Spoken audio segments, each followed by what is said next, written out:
We've looked at this from a couple of angles. One is rethinking public safety and the fact that in 2017, over half of the arrests made by Portland Police Bureau were of people experiencing homelessness, and that is such a huge waste of resources. We spend millions of dollars annually sweeping people from a tent on one street corner, displacing them down the block, only for them to return for whatever reason with less advantage, if they even had any advantage prior.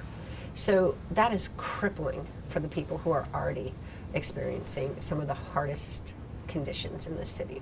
So putting a moratorium on the sweeps and making sure that we're investing resources not in criminalizing poverty, but in things that keep people safe. So community safety hubs where people who were unhoused, but also people who were low income, potentially housed, would have access to food assistance, peer support, addiction, and healthcare support, even emergency childcare, shower facilities, laundry facilities, restrooms, and waste collection.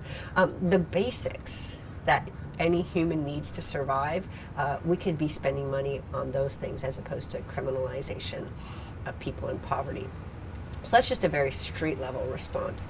So one step above that, we need to look at how can we create safer places for people who are existing on the streets to have a safe night's sleep. So whether those are safe sleep zones like Right to Dream 2, or emergency intentional villages where people have a minimum of their human needs met through food, hygiene, waste facilities, waste collection facilities, and even security or peer support. We can do that much more efficiently than we are now in partnership with community organizations, faith-based organizations, to get people secured faster. Now, once you start to move up the continuum of housing, what we need to think about is a strategic plan for ending Portland's housing state of emergency. It was declared in 2015. There is no plan in place to end it. There's no progressive revenue mechanism to work across the system in this affordable housing landscape. And what we're doing through the current administration is a very ad hoc, scattershot approach where here's an opportunity, here's an opportunity, and maybe I'll take this one. They're functioning largely irrespective of larger issues like workforce development and neighborhood and community development, where we could be thinking more strategically about being intentional with critical affordable housing infrastructure that we're building.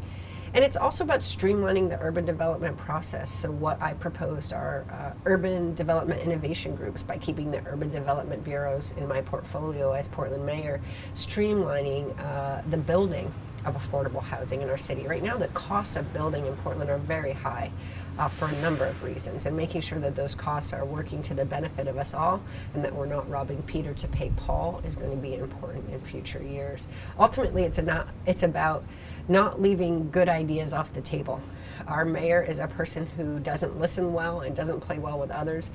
And I think that leaves a lot of people feeling frustrated, like their solutions aren't being heard.